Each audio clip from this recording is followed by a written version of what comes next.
All right, Spencer Lewis here. We're here with our first episode of Bench Racing After the Flag, our new one-on-one web series. And I'm here hanging out. I came all the way to Baden, Ontario to hang out with Twinkle Toes, Corey Jones. We're going to take a trip down memory lane tonight with the OSCAAR Super Late Model standout. Now, you've been in the game a long time now, going back to the karting days, but as opposed to some of the guys, I do a lot of interviews with a lot of ex-karters, and they got started at, 4 or 5. You were a bit of a late bloomer. How old were you when you got into karting? Yeah, I didn't get started until I was 14. I got into my first go-kart. It was my buddy Matt's, and we started at Binghamton's Park there, and yeah, I was pretty old coming into the game, but I fit right in, and things felt normal. So Binghamton's Park is where the Waterloo Regional Kart Club ran before they were based out of Flamborough? Yeah, they started Flamborough probably the second year after I started karting. And they wanted their own track, so they built their own at Flamborough, and Binghamton's is now Boston Pizza. See, we're losing too many racetracks to strip malls. We need to go the other way and tear a strip mall down and build a racetrack. So. That's awesome. That's what we need to be doing. So you're a first generation racer though, correct? Yeah. So how did you get into karting? How did you guys hear about it? My buddy Matt, he was into it. I played hockey with him when I was younger, and he said, "I got to come out. I got to check it out, see what it's about." He had an old, they called it the Coyote kart, and that's what I got started in. It was the old, like now you got Burrells, MBAs, all these new things out there, and I was in this Coyote, and he told me to give it a try. It was just a spare kart. I had all the old parts on it, an old motor, but we took it out there, had fun, did a bunch of laps, and then I started getting faster and faster and faster in this old thing, so maybe we should give this a go. So your parents just sort of jumped in with both feet with you? Oh yeah, absolutely. They were completely on board and supportive. My dad loves NASCAR. He's a huge NASCAR fan, so he loves the sport. So there was already like racing undertones in the family before you went karting? Oh, for sure. We were huge NASCAR fans, so we'd watch. It's always on the TV on Sundays, and so that came before. So I got to ask, were you allowed to keep playing hockey? Were you allowed to keep spending a ton of money on hockey in the winter and then racing in the summer? Yeah, the deal was it was my money in the racing. Though. It was all on me. So they supported my hockey, and because hockey's not cheap anymore either. No, it's not. I think hockey's more expensive than racing sometimes. No kidding. Like we were playing travel there, and it was expensive. So, but no, all racing since I got started is on my shoulder, and that's how it was. So you were 14, paying for your own stuff. Did you have like the badass lemonade stand or what? Like how did what job did you hold down that you were paying for your own stuff when you were 14? Yeah, that's right, man. No, I was started at McDonald's. McDonald's was paying the bills, man, and I thought go-karting back then was expensive. When I had to take the motor to Jay Cullison and spend $250 on a part, I was starting to cry, and now I'm paying $1,000 bills, and I get nothing back for it. So it really hurts now, but looking back at it, yeah. McDonald's is what started it all for me. See, that's a cool message to all the young dudes in the sport right now, because there's a lot of guys that have some awesome parents that are footing the bill, but you can go the Twinkle Toes route and go out and pay for your own stuff and go and cash your own checks and pay for it. I mean, I never karted. I wasn't a racer. I was always sort of behind the scenes. So how much would it cost for 15-year-old Corey to go race a go-kart for a season? To go race a go-kart for a season, you can probably do it on $2,000. That's not bad. That's not terrible. I was doing it, right? $2,000. I mean, it depends. I mean, you got to buy new tires, just like I do with the Super and all that. But yeah, things are a lot cheaper in the concept of it, right? So you got started a little late. Is it something that you took to right away? I mean, is it something where you were a bit of a standout? You picked up some wins right away and figured we need to keep doing this? Yeah, it was because I've been on my own buck since I started. I haven't always had the best of equipment, so I had to get used to running middle to rear end of the pack to start off, and then over the time I slowly compile some good parts and good equipment and put it all together, and I think that's where I've got with the Super program is I think this year we're going to have something to show. But same with the go-karts. I mean, we started off in nothing special and got there, and I wasn't in, by the end of it, I wasn't in a top of the line Burrell. I was in an old NBA kart, and I was competing with the Jay Cullisons out there. And I was winning races. Now I got to ask: Are the trophies in stock car racing nicer than the trophies in go karts, or is it about even trade off, or what? It depends what shows you win. I mean, like when you go to Shannonville and you win a bear, I mean that's a pretty nice hardware. But yeah, the regular Flamborough trophies are just they're kind of just what comes around, people bring them back after years. They recycle them and they give them back to you. It's cool. It's you know, it's neat to do, but the stock car trophies are pretty cool to have on the shelf. See, now the Waterloo Kart Club is awesome because anytime I interview someone, I always like to ask, you know, what kart year they were a part of, like who did they race against? Because it's just like it's like a murderer's row of dudes that have come through that system. It's like asking a NHL player who they played junior with, right? I mean, so who are you out there karting with that you still sort of see around the speedway nowadays? Well, the guy I see the most would be Mac the Man in the Can-Ams. He was one that he was running with Allison McLeod, David Miller. They still run go-karts. Allison McLeod's a name I haven't heard in forever. She went USAC and then just disappeared. Yeah. But she was good. I remember she was a good. standout. She was out there kicking our asses every week. So I mean, her and her dad had their program put together pretty good. She was probably way lighter than you guys, though, right? Yeah, she definitely was. That probably helps. Yeah. Comes in handy. For sure. So did Mac the Man have like the square Superman jaw even at the age of like 15, or he hasn't changed much. Like Mac the Man looked like he probably went through puberty when he was like 8 years old. Like the dude, like he takes his shirt off and it's ridiculous. So he had that going on when he was 15. Oh yeah, I don't think he's changed much at all. That's not fair at all. That dude has crazy genetics. Like Mac the Man has like Brock Lesnar genetics. It's just it's crazy. Yeah. So good guy though. I'm not gonna say anything about him. He's an awesome guy. I love Mac the Man. Driver. I love the guy. Maybe we need to set up a bench racing panel. You and Mac the Man. Hey, I think that'd be good. Perfect. All right, so that's in the future because I know Mac watches all these, so we'll set that up. We'll make that happen. We'll make the drive to Baden again, and we'll set that up. So you sort of follow along the lines of a lot of karting men and ladies to move into the Canadian vintage modified ranks. Why is it that you feel a lot of the karters choose that segue into stock car racing? Actually, a name I forgot there was Shane Gowan. Me and him, we went up the karting ranks together, and we both got into vintage mods at the same time. And he was my inspiration to move up. He's like, we got to do something different, change it up a little bit. Steve Lyons was building his hobby car. And I said, I got to get my hands on one of these. Like, I don't want you to do it by yourself. I want to be there with you and enjoy the steps, right? So I went out and bought Dan Fraser at the time. He had a hobby car that was pretty fresh. Bev Thring built it. And so we went and picked it up. Started with that, and that's what got me into the hobby cars. But if it wouldn't be for Shane, I probably wouldn't be where I am right now. So now, is that seeing the hobby cars? I guess it's just because the karts were based out of Flamborough, and you'd stick around and watch the stock car racing. Yeah, it was kind of a similar idea with the open wheel concept. Going from go karts to hobby cars, I think was the right step. The hobby cars compared to the supers are a lot different, but they teach you a lot on how to on the car control. You got to you're really leaning on the right rear all the time, and they're a weapon to drive. They're wild. So, other than car control, was there anything that you were able to sort of take from what you learned in a kart and transferred over to a vintage mod, or was it like relearning the sport all over again? It was almost relearning the sport. Just moving from a closed or going from an oval from the go karting was completely different. So you had to learn how to brake, learn all your coming out of the corner. It's a lot different.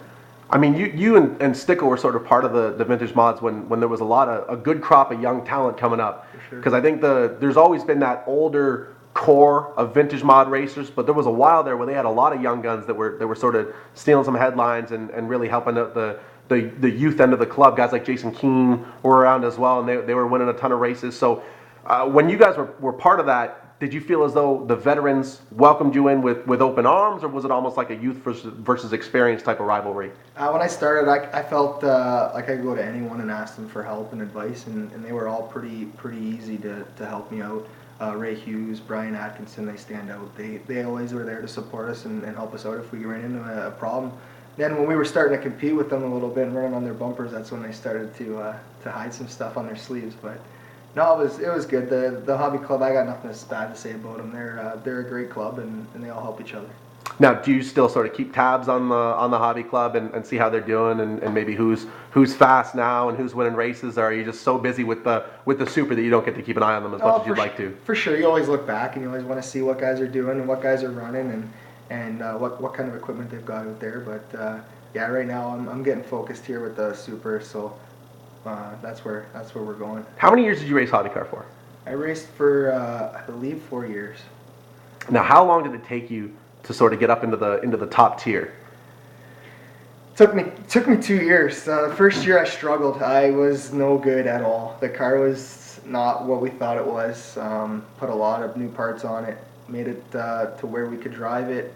Second year, I had a good year. We switched over to the crate there with the help of Jimmy Swears and junior handling, and that's when I kind of got the ball rolling there with the hobby car. And by the third and fourth year, I was running for a championship. Now I got to ask, just as an aside, is the crate motor the future of the hobby cars to keep the CVMs around? I mean, is that the way we're going to have to go if we want there to be a vintage mod division in 5 years? Right. Financially, it's got to be that club needs to keep cars, and the only way to do it is to keep it financially cheap for guys. You know, I wouldn't have been able to come into the sport driving a hobby car that's 30 grand worth in a motor. I mean, it's not many guys can do that, and the crate motor saved that club, I believe. I had Shane Gowan tell me that he actually the budget for his OSCAAR mod is less than what he was spending on a vintage mod. I mean, what when we're talking dollars and cents, roughly how much money does it cost to run a hobby car throughout the season? I mean, it all depends on your program, but I mean, you can get away with $5,000 to $10,000 probably a year on a hobby car. And then, like with the crate motor, I didn't have to put any money into the motor, so that would save us. That would bring our budget down. But when I was running the inlines, you know, you're spending $5,000-$6,000 on a motor refreshing every year. It just doesn't make sense. So, going from vintage mod to super late model, I mean, that's about as dramatic a jump as there. I mean, I think Kyle Passer went from a for fun to a late model, so that might be a bigger jump. But I think you might have the second biggest jump though. So how did that come to be? I mean, and that's what I worried about. I mean, everyone knew it, and I know we have things to prove for sure yet, but it was a huge jump. But I was talking to Gowan, and he thought we could do it. He watched me run the hobby car, and he believed that we could run with the supers. I mean, the supers have got the best of the best in Ontario by far. I mean, you got Gressel and Cornelius; those guys are top notch, and just to be able to compete with them, hopefully this year, would be a huge mark. Now, seeing you guys at the racetrack, it's obvious that you and Shane have developed a hell of a bond, a great friendship. Is that something that existed before you purchased the super late model? Was he a family friend, or what's the relationship there with Shane Gowan? No, we just we started talking to him at one of the hobby races at Flamborough. He came by the pits, and that's kind of just how we started talking to him.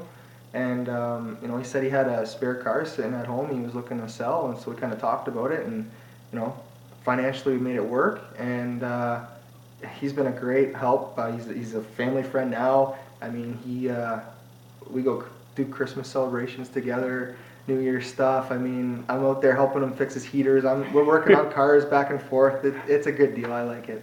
I mean, I guess he sort of took you under his wing when you came up into the super ranks. I mean, what was some of the most pivotal information that he probably gave you in the early days of you owning a super late model? Well, keep it off the wall. Don't wreck it. Which I haven't been very good at. I keep trying to make the track wider everywhere we go, but we'll get there eventually. But no, he's always been there. You know, he's been on my shoulder, kind of just guiding me through the steps, and you know, helping me with Junior. Getting the car set up is huge.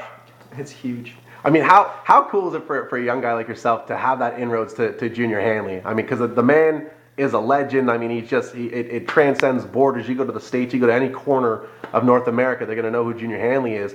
How awesome is it to be able to just sort of sit in the shop and bounce ideas off of someone like that? A man is crazy. I mean, you're not only sitting in the shop, but while you're sitting in the shop shooting the shit with him, he's there on his machines, building parts, like just crazy.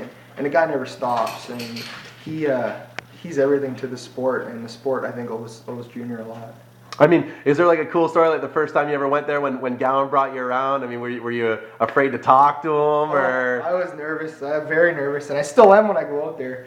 And you know, at first he doesn't really talk too much, so He's an intense dude, right? I mean, he's so intense. All the time, and it's you know, it's very intimidating for sure. But I remember we were leaving, and I'm like, Gowan, I don't think he likes me. There's something wrong. Like, no, he's like that all the time when he meets new guys. Don't worry about it. He'll get to like you. Don't worry. So that was my biggest thing, is if he liked me or not. But I think we're on the right beat. Now, when you were in karting, very early in your career when you're 14, 15, 16 years old, was there always the plan of moving into something bigger or heavier, or were you not that kid that was sort of thinking 5 years ahead? I was never that kid that thought 5 years ahead with the racing. Well, not back then anyways. It was just kind of fly by the seat of my pants. And that's, I attribute that to why I have the Super right now. I just fly by the seat of the pants, whatever comes up, and then we kind of see if it's going to work, and we're going to go with it. So you sort of just, you sort of stumbled into having the vintage mod, and then did the same thing with the Super Late Model. Do you feel as though you found a home now with OSCAAR, or is there going to be another chapter to your racing career? Well, I think there's a home here in OSCAAR now for sure. Finally got the car, I think, where we want it. A bunch of changes in this off season. It's basically a brand new car again. I think OSCAAR is going to be where we'll be for the next few years for sure. I mean, you guys have made it like a family affair where the Jones and the Gowan teams, you guys camp together, and you got all the motorhomes out there. So I mean, you've really made it an event now every time you go to the Speedway. Yeah, and it's not even just the big weekend. I mean, a normal weekend at Sunset, you go out to the trailer park there, you're gonna see us. We're out there, and you can see our camp set up. It's awesome. I think that's what it's all about. I think it's about bringing the family together and having a good time on the weekends, going to the racetrack, spending a bit of money, and having fun. Now, you just turned 26 years old, which is incredible. You have a beautiful house. You just got married last year. You have a beautiful wife. You're a working man. You're a family man. And I think when you look at the guys that are on the Super Late Model roster, the young guys that are paying for their own stuff, I mean, 26 is incredibly young. How long do you want to keep doing this? I mean, do you have a plan right now? Is this the sort of thing where if you look at starting a family, you'd have to step back from it for a couple of years? Well, that's where we're at right now. I think this year we're going to give a full time on the schedule and then kind of look at things. I know we want to have kids in the future, so when we have kids, we might have to step back a bit, but we'll see what happens, and I'm sure we'll make something work. Now, your wife, Melissa, I'm gonna pan over here. She is right there. So I'm assuming, crazy supportive, right? Loves being at the awesome. Speedway. She's the best wife anyone could ask for, and she's always supporting me, and it's a blessing to have her. Now, how intense does she get at the Speedway, though? Oh. If someone rubs you, if someone gets into you, does it get crazy a little bit in the pit area? It's crazy, absolutely. And I know there was one night this year that we were at the track, and I wasn't able to finish. I got caught up in a wreck, and she came out. She was bawling. She was crying. Oh, what's going on? Are you okay? I was so worried. I thought you were hurt. Just the emotion that she shows at the racetrack's crazy. Let's talk 2014, because you had it was a great year for you personally, with you getting married, and I mean, you have the new house, and it's gorgeous, and then you look at the racing, and not so much. It was a bit of the opposite. So, pop 2 motors, and then you had that hellacious wreck at Sunset where you just destroyed the whole front end of the car. Yeah. Did it get to the point where you were wondering if things could go any worse on track? Oh, for sure. I think after the second motor popped there, we blew 2 motors back to back. First 2 nights out, we blew motors, and I was driving back to Indiana and to go pick it up and take it back because it blew up again. And at that point, I was devastated. The money that I had to fork out for these thing, and it was just crazy. But no, I kept pushing through, and this is something I wanted. I wanted to prove to myself that we could do it and compete with these guys. Now, when you run a McGonigal power plant, is there a product support? When you have something go wrong like that, do they sort of stand behind their? You know what, McGonigal, they're a top-notch organization, and they helped me out huge for sure. They owned up to what our issue was, and they helped me the whole step of the way. And I mean, if it wasn't for them either, I probably wouldn't have been able to get that second motor put back together, and now it's in the car, and it's a good piece. So I'm thankful for them. When you guys had the wreck at Sunset, I don't think anyone expected you. Me personally, I didn't expect you to be back for the rest of the year. You were back for the next event. How many hours had to go into that, rebuilding that car? Because it was a short turnaround, right? It was a week or 2 weeks or something? I think we had a week off, and then we were back at Peterborough, I think it was. And yeah, it was endless nights in the shop. I know Junior came down here to the shop and helped us out, and it was a couple sleepless nights, but we all pulled it together. It was a mess, and it was a lot of work.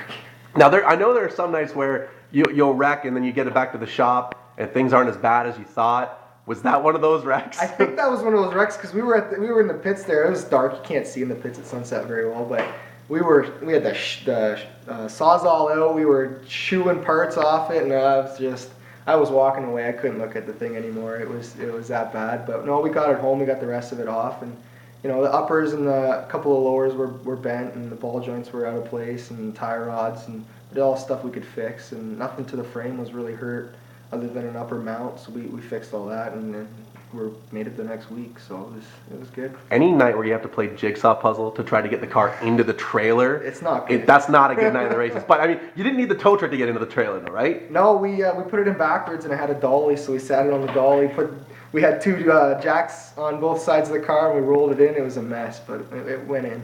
Now, when you came back at Peterborough, did you win a heat race that night? Yeah, you did. Yeah, we won the heat race, the first heat race back. So that was pretty cool to do. So now that we've got all the bad luck out of the way, now we're thinking that 2015 is going to be the year, right? It's got to be. I mean, the first year in the hobby car, I actually had almost a similar problem. I blew a motor up not the first night, but I think the fourth night into the season. And I think anything from there on in was bad luck. Just flat tires, broken spindles. So it's just stupid stuff that shouldn't happen. And then the next year we came out and we went to the last race at Flamborough leading the points. So I'm hoping that it's going to happen again. History will repeat itself. Now I got to say that you're one of the most overtly positive people I've ever met in this sport. I mean, if I know half the guys in racing, I'm on my way to knowing the other half. So I'm working on it. Maybe there's someone else out there that smiles as much as you do and is able to look on the bright side of things. But you're the only one I've met so far. I mean, I know talking to you at Sunset when you destroyed the car and you were still smiling and thanking your crew. I think the hashtag for that interview was Good Guy Corey is what we were starting. So, I mean, where does the positivity come from? Is that something you always had? You learned that in hockey or karting, or what's the foundation for that? I don't know where that came from. I guess my parents must have put that into me. But no, I've always been that way. I mean, you got to look at the brighter side, and looking at, being disappointed and getting hard on yourself isn't going to put you anywhere. So, always be positive and keep going after it until you get it anyways. So. How significant of a change have you made to your program for 2015 as opposed to where it was this time last year? Well, this time last year I actually thought we were in a good position, and I thought the car was going to be good. But then now that we've had it apart and cut it apart this winter, and I think we're in a ton better position for 2015. Just wholesale changes across the board. It's going to be a brand new piece this year. So, did you have a moment in your first two seasons, between the full season or relatively full season in 2014 or the partial schedule in 2013, where you had this eye-opener moment when you realized, like, wow, okay, now I'm racing with the top-tier guys, now I'm racing with the veterans? What was that moment? Because it happens to everybody sooner or later. What was your moment where you sort of had your eyes open? I think it came at Barrie, and it was after our second motor blew. It was the first night back from that, and we were in Barrie, and I pulled a heat win off against Watson. Watson was on my bumper the whole race. And to be able to beat him, and then in the second heat I ran him down, was, I think, the eye opener that, okay, I might have something in this series. I think we can do something here. And then then we ended up winning another two heats after that throughout the year and being competitive, which is huge. It's funny that you mentioned Glenn Watson, because when you look down the roster of guys that are succeeding in OSCAAR the last 2-3 seasons, it's riddled with guys that had success at the pro late model level, which is obviously a level that you were never a part of. You look at guys like Shane Gowan, Brandon Watson, Glenn Watson, Jesse Kennedy, the list goes on and on. Were you aware of how talented these guys were before you got to OSCAAR, or were they just sort of guys that you knew the name but you didn't really know much about them? Exactly. I knew their names. I didn't know much about them. Gowan told me getting into it. This is it. This is the top tier. I mean, the guys don't play around, and they're top notch equipment. So be prepared. And I don't know. He definitely prepared me enough for what I was getting into. But man, the competition is stout. Now, with a year and a half with the tour, or a season and a half with the tour, are you at the point now where you know who you can race and who you can't, and who you can rough up a little bit and who you can? Have you sort of completed that Rolodex in your head? For sure. I've got a long list. I know what's going on now. So, I mean, the year and a half here in OSCAAR has definitely been an eye opener. It got me adjusted and comfortable with the series, and I think I got a good notebook. Who are some of your favorite guys to race with right now? Oh, jeez. Who isn't? I don't know. No, who is? Let's say who is. Who is? We like to err on the side of positivity. Well, I can run side by side with Watson all day. Poole definitely has got to be one of the guys I can run side by side, door to door with him all race, and I have a blast doing it. Bayor, I can run side by side with him, no problem. No, there's a long list of guys that have a lot of respect, and I think that's huge. I think if you can keep the respect among the drivers, I think that'll get you through the race. And then it's when you start running fenders off of cars and off of guys, that's when they start to rough you up a bit. Now, are you happy with the tour, with the leadership where it's at right now from the top, with the president situation and the council or whatever it is with the drivers that they call the shots, or is there a little massaging that we can do to put that in a better shape than where it's at? I think every division has to, could always be massaged to be a bit better, but I think OSCAAR's in a good position. They've they're hardworking and they're always on the they're always have an open book and they're always open for changes. So, I think they've got a couple new things going on for 2015, and I think the fans and the drivers will enjoy it. Now, would you like to see more races or less races on the schedule? I think the schedule right now is perfect. I hope we can get Cayuga on the schedule for next year. I think that would be phenomenal for the series and for Ontario overall. I think that track's going to be a phenomenal place. But yeah. I like the schedule. It gives you enough time to spend some time with your family on the off weekends, or get to work to pay some bills for the next weekend. So I mean, it's always good for sure. Now, if you had a chance, I know you said the OSCAAR's the home for the time being, but if you had a chance to have another car, if you struck it rich or hit the lottery or what have you, what would the division be? Where would you want to go and sort of pick up another car? Well, I think right now, I definitely want a Pro Late for sure. With that new series that's starting up there, I think that's going to be something to watch the next couple of years and see where that goes. And we have a spare one sitting at home, but it needs a lot of work. So if I struck it rich, I think we could cut that thing apart and make a pretty good piece out of it. So now the spare car that came out of the Orange Blossom Special can? That's right. It's an old Lloyd Ritchie car, or yeah. So did you get the power plant with it? Because we got the power plant. That's what you really wanted, right? That's what's in Gowan's Super. Yeah, there you go. So. I figured that's why you bought it. You always had a pile of motor. Oh yeah. It sounded like a fighter jet at the end of the straightaway. Does. Yeah, yeah. So we're getting ready for 2015. I mean, what marks do you need to hit? What do you need to do in 2015 to be able to look back on it and know that you had a good season? Oh, I've always struggled. Points chasing is not good for me. I've always struggled with it. I struggled with it in go-karts. I'd win the big races, but I wouldn't. When it comes down to the points, I'm always 10, 20, 30 points short at the end of the year. I always have that bad one or two races that just really hurt. And so for 2015, it's got to be consistency. I got to keep in the top 10. I got to get a couple top 5 finishes, win some heats. Hopefully, win a couple features would be awesome. Now, but is that more important to you though, winning big races as opposed to winning championships? 'Cause I mean, there's a lot of guys in the late model division, whether it's limited lates, pro lates, or super lates, that now are moving away from points racing. Whether it's time with family is more important, or the cost of racing. Guys just want to go out and win those crown jewels. They want to win an Autumn Colors Classic or a great Canadian race more than they want to win a points championship. Is that where you're at right now? Well, I think so. I've always ran better with just the big races, and I've won Brian Stewart races. That was in go-karts. I've won Oktoberfest with Waterloo Kart Club, but I haven't got the points championship. And I think that's one thing that's a hashtag around my name or in Marks is, Corey doesn't have a championship under his belt. How can he run a super? But I think we can prove it this year that we belong here, and definitely going to go out and put a good showing for the points this year. I don't know. Keep an open mind and see what we can do. What, in your opinion, is the biggest race on the OSCAAR schedule right now? Oh, the Velocity weekend there at Sunset, I think, is huge. They packed that place full. This year was just nuts.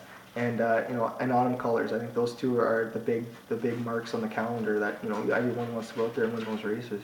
Is there a certain atmosphere at events like that when you pull it onto the speedway that you know that you're a part of something bigger, something greater? Oh, it's huge. And I got the first taste when I was in a hobby car, and we went to the same track with the OSCAAR title, and it was like, we're running a normal race at Flamborough, and you got 10 people in the stands, and there's 10 cars in each division, and you go to an OSCAAR show, and it's like, holy cow, what happened here? This is flip the switch. This is awesome. This is like going to a OHL hockey game. This is a pretty important, pretty big deal. So now you're already talking about having a family, maybe next year, the year after that. So let's go 15 years into the future. You got a 13-year-old son or daughter. Oh, yeah. Are we gonna? I mean, you were a first-generation racer, right? You never got to learn from your dad Do you want to be the dad at the track when you're sort of passing the sport down? Absolutely, I do. I know he's getting into a mini stock as soon as he can, and yes. We're already predetermining it, That's right? And if it's a she can get into a mini stock as soon too. It doesn't matter. I've seen a lot of young girls sort of step up, yeah. and I mean that's the way the sport's going right now. I mean there are a lot of young ladies that are getting the job done, so you never know. For sure, absolutely. You got to watch out for them. So, and I got that taste with Allison. She was always out there kicking her ass. So I mean, girls have just as much will to do it as the guys do. So none of this happens without the people behind the scenes, and you guys are one of the more organized crews on race day. You got a great looking race car, you got a great looking race suit. That's all thanks to the crew and the sponsors. Go ahead and thank the folks that make all this happen for you. Yeah, I got to thank Accountable Automotive, LaFleche Roofing, and Epic Racewear, Octane Productions, RBC Royal Bank, and Castle Building Centers for all the help in 2014, and looking forward to a big, huge 2015 season. And I gotta point out, he's even got the die cast made. That just hangs out on the table all the time. Like they move it when it's time for dinner. We gotta thank the Spencer Lewis promotion. That's what's up. They move it when it's time for dinner, and then they put it back out on the table to just like hang out and as a conversation piece. Before I close this interview out, though, I gotta ask what the nickname. Because I think people just assume now when a dude shows up with a handle that I gave it to him. I had nothing to do with Twinkle Toes. I endorse it. Yeah. I help you out with it. But that did not come from me. Go ahead and tell me the story. How'd you get the nickname Twinkle Toes? I don't know if I should be more embarrassed about it, but at our wedding, me and the groomsmen, we all put a dance together. We spent about 4 months putting it together. And it was all behind the scenes. She didn't know anything about it. And we broke it out at the reception hall, and it was crazy. But then Gowan, he gave me the name Twinkle Toes, put it on the car, and it's stuck there since. So unfortunately and fortunately, that's the story. Once it's on the car, there's no going back. I know, like I need something different. That's kind You might as well have it tattooed on your chest if it goes on your car, right? Yeah. I mean, jeez. People don't forget. They won't. That's forever. Was the dance routine good though? It was really good. But so I mean, we can drop the name now anytime. I'm good with that. I don't think that's gonna happen. No. I don't think we can do that. No. So you get like t-shirts made up this year. That's got to be on there as well. Oh, for sure. Yeah, there you go. That's a good start. What state of disrepair is in the car in right now? Is it all apart, getting ready to be put back together again, or where are you at? Because we're first week of January, so we still got a little ways to go until opening night. I'm ahead of schedule from where I was at this point last year, but right now the car chassis-wise is put back together. The rest of the body has to get put back, and the drivetrain has to get put back in it. But it's well on its way. I think we got a lot of time to massage it and get it right. And we can follow your process on Facebook and Twitter, right? Absolutely, yeah. Corey Jones 82 on Twitter. And Corey Jones Racing on Facebook. Corey Jones Racing on Facebook. My man. All right. Well, we'll see you on opening night, my friend. Thank you so much for the hospitality, having us come out here and shoot the first episode of Bench Racing After the Flag. And it's our new web series, and hopefully it takes off. And if it doesn't, it's your fault. So No thank pressure. you so no pressure No at all. pressure. Yeah, none. You bet it's going to be sleepless nights clicking that YouTube link That's right. 500 times so we get the views for this. I appreciate it. Best of luck, and we'll check back in with you in 2015. Thanks, Spencer.